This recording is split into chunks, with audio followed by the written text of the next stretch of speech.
After her father-in-law's sudden death, Kathleen showed up for the will reading, where her ex-husband and his mistress sat proudly with their baby. My world shattered the day I found out my father-in-law, Eugene, had passed away. But nothing, absolutely nothing, could have prepared me for the gut-wrenching scene at the reading of his will, where my ex-husband sat with his mistress and their baby, utterly convinced they were about to inherit everything, until a single sentence changed everything. It was a September afternoon, and I was just finishing up a batch of my homemade jam. Rain was gently tapping against the window, washing over the yellowing leaves outside.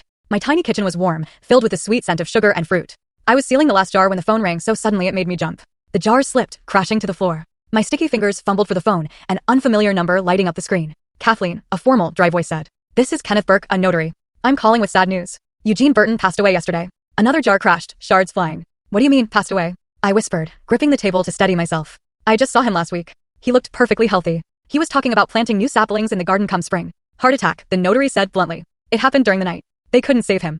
I sank into an old wooden chair, not even noticing I'd stepped on a sharp piece of glass. All I could see was Eugene's face, those deep wrinkles around his eyes that always deepened when he smiled, his neatly trimmed gray beard, that wise, attentive look. He had been more of a father to me than my own, especially after the divorce from Russell. He was the one person who never turned his back on me, even when his own son betrayed me. My condolences, the notary continued. I'm calling to invite you to the reading of the will. Eugene specifically requested that you be there. It will be held this Wednesday at 11 a.m. in my office. I jotted down the address, my mind a fog. Somewhere in that haze, I could almost hear Eugene's voice. Don't be sad, Kathleen. We all go someday. What matters is what we leave behind. But I mean, Russell and I trailed off, unsure how to explain that technically, I wasn't part of the Burton family anymore. The divorce papers had never been signed, but we'd been living apart for over 2 years. Eugene was very firm about your presence, Kenneth replied with conviction. He also left a personal letter for you, which will be read after the official proceedings. And yes, I'm aware of your situation. Eugene made everything clear.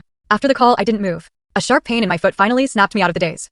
I'd stepped directly on a glass shard. I pulled it out, pressed a napkin to the wound, but that pain was nothing compared to what was going on inside me. I found myself thinking about the last time I saw Eugene. He called and asked me to visit. His voice had sounded the same, lively, with that slight rasp, but there had been something else, something I couldn't quite place.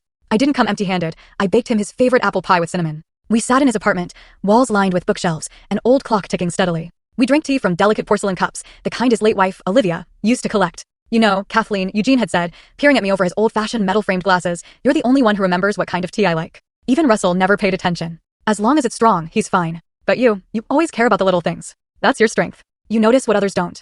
I blushed and brushed it off, said it was nothing, just good tea with bergamot. Nothing special. But he looked at me for a long time after that, studying my face like he was trying to memorize it. It felt like he wanted to say more but changed his mind. Instead, he started talking about his flowers, proud they'd bloomed so well that year. Full story on channel, link below. Watch what happened next.